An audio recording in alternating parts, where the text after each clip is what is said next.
Good day, everyone. By the way, I am your reporter, Miss Julianne D. Bulahan, and my report is Lesson 4, which is all about instructional software.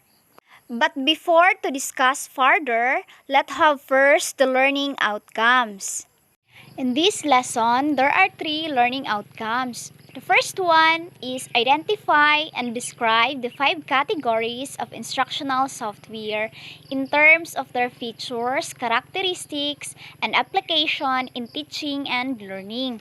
The second one is design a learning activity using the appropriate instructional software. And the last one, apply the use of instructional software in other academic disciplines. Introduction. We learned from our previous lesson about the computer technology, its role and functions in education, its benefits and its negative effects. So now let us all move on to lesson 4. This lesson introduces the 5 categories of instructional software, their specific features, characteristics, and application in education.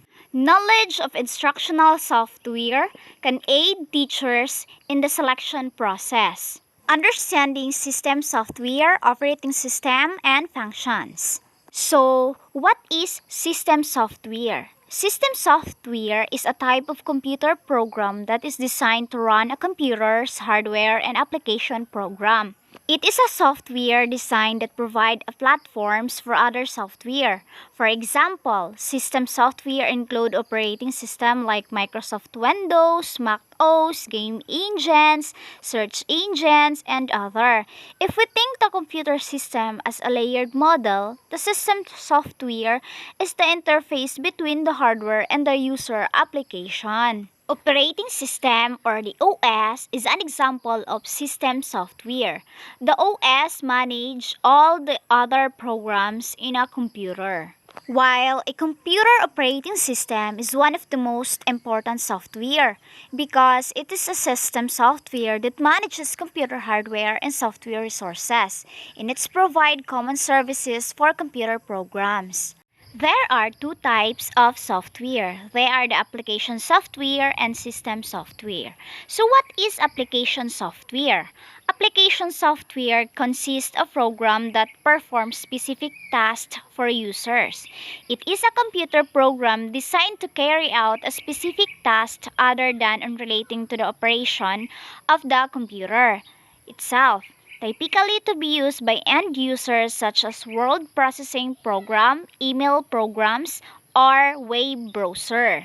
While system software consists of the program that control the operation of a computer and its devices. It's control a computer internal functioning chiefly through an operating system and also control such peripheral as monitors, printer, and storage devices. It is important that you have a foundation of knowledge about the system software, operating system, and the like. However, our lesson will mainly focus on instructional software, their nature, characteristics, and their pedagogical application in the delivery of specific content. From the discussion about the system software and application software, we can readily cite instructional software as an example of application software. According to Robler and during 2012, instructional software is a computer program designed to assist in the delivery of instruction. The primary purpose of instructional software is to support teaching and learning, and it is true because it can help both teachers and learners to support the learning through this. However, it is more than just simple supporting and assisting in the delivery of instruction. The appropriate choice of specific instructional software is a major consideration. Here are the 5 categories of instructional software. With the recent explosion of technology, today's classroom are transformed into an exciting and interactive learning environment where the students are active and are meaning-making. According to Grubb 1996, in educational application, instructional software come in 5 categories, namely the tutorials, simulation, drill and practice, educational games, and exploratory environment. Now, let us all find out what are these 5 categories all about. Let's have first the tutorials. Tutorials as a mode of instruction which involves a teacher and 1 or 2 students, because here the teacher is the tutor of students. It is personalized in approach. Why?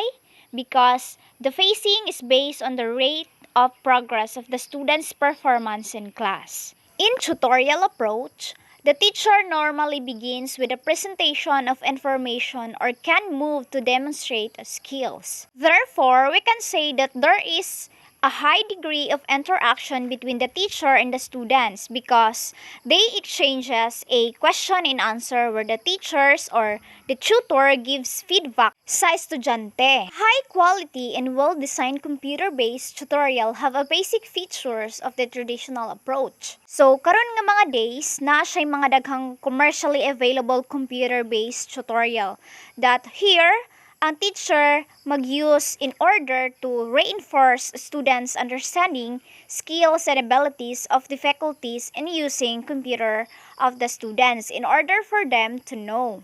In addition, the web likewise offer an array of tutorial programs which are highly interactive. Some of these tutorial programs may be recommended in the remedial classes. And yes, I agree with this.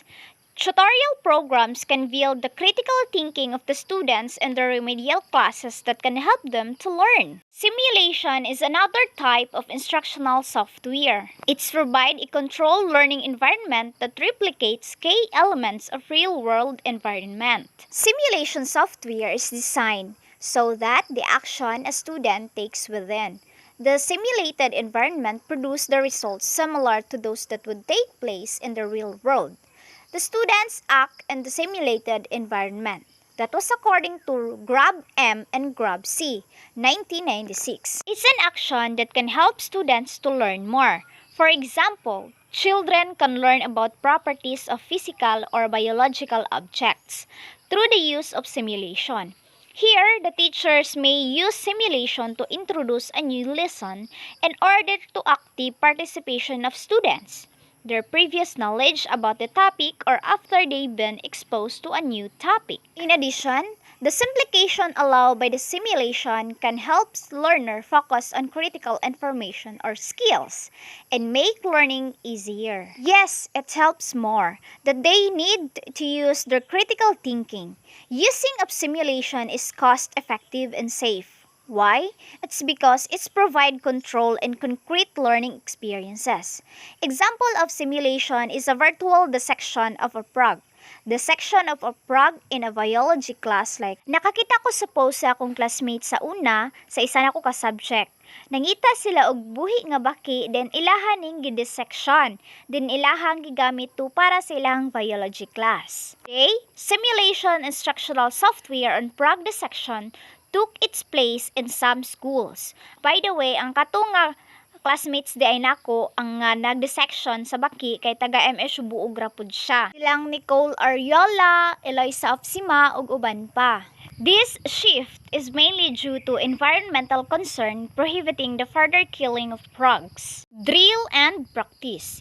Drill and practice instructional software is commonly used to reinforce mastery of specific skills. It should be. Teachers need to understand that a software, drill and practice, has a more limited focus and therefore should not be used to introduce new area because some critics believe that due its limitation, drill and practice software cannot develop higher order thinking skills among the students. Traditionally, teachers makes use of drill and practice activities for students to gain mastery of specific content or skills. Kaya ang teachers is need to be aware para sa students of limitation sa paggamit ani their learning tools kay base na ang hinuoy negative impact or negative effect para sa mga estudyante. Example ani kay ang math magic. In addition, traditional teaching, drill and practice exercises, particularly in mathematics, are done using flashcards where the teachers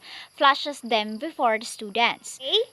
This traditional approach has shifted using drill and practice instructional software. Yes, dapat jud before ka mohatag og exercises sa imong students, kabalupog ka kung unsa ang possible answer and possible question ng mga bata para matubag nimo ang ilang mga question and what ifs. Kay naamang mga bata nga, teacher, what if ingon anay siya teacher? Teacher, nganong naingon ani ni siya teacher?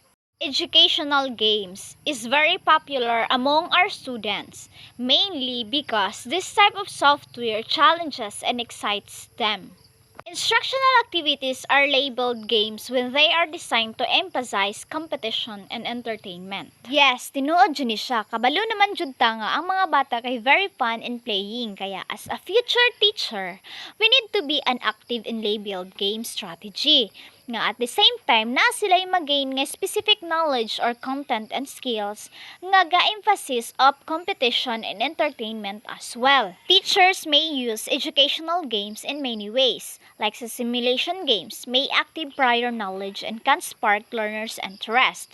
A carefully designed educational game should be emphasize cooperation and teamwork rather than competition. Here, in educational games, teacher must be sensitive in selecting the appropriate educational games that can call or engage students in meaning making and higher order thinking. Example sa education game kay Oregon Trail. This type of games engages students to make some decision in the course of the journey.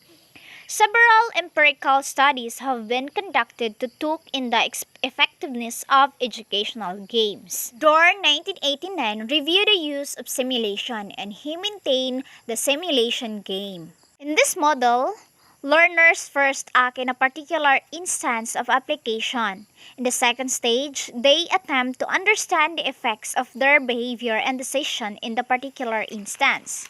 Thirdly, they seek to understand the general principle under which the instance falls. And finally, they apply the principles to new circumstances so that the learning is useful to their future behavior. Exploratory environment software. Exploratory environment software is designed to provide manageable and responsive computer-based worlds for learners to explore and manipulate. This type of software offers elements for learners to work with and a setting where manipulation of these elements will enable them to explore a body of information or a rule system. That was according to Sue Chappell and Thompson, 1993. Exploratory environment presents information but are not directive like tutorials. There is a high degree of learner's control. Active learning is anchored in realistic situations and experiences, and therefore, it is considered student-centered in approach. What makes exploratory environment software different from the other instructional software? It is manipulative features. Elements can be manipulated by the users in the course of interacting with the type of software. These outstanding features of exploratory environment software enhances students' creativity and decision skills. Here are the advantages of instructional software. Number 1, promotes personalized learning. Syempre, sa imong kaugalingon, maka-learn jud ka. Second, increase student motivation and creativity. Syempre, tungod sa instructional software nga gigamit sa teachers, maganahan ang estudyante nga muskwela or musulod sa imong klase. Third, provide extended learning opportunities and practices. Syempre, maka-provide yun siya kanang learning opportunities and practices sa mga estudyante kay tungod nga ang imong instructional software nga gigamit is nindot. Fourth, address different learning styles. Syempre, ang mga estudyante pod nga naminaw sa imuhang discussion, maka-learn sila o maka-address sila mga lain-lain nga styles and techniques.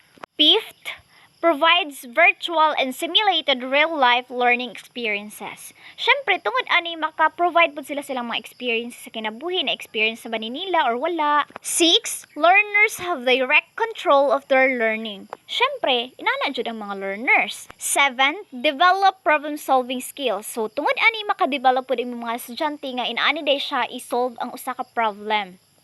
tungod sa imong skills nga gi-feed sa ilaha. 8. Encourage active learning. Syempre, ingon ana jud ma-encourage jud ang mga learners. And the last one, foster metacognition skills. And syempre, inana jud magkaroon jud sila mga skills. And here is the synthesis. That's all. Thank you for watching. I hope you learn and God bless.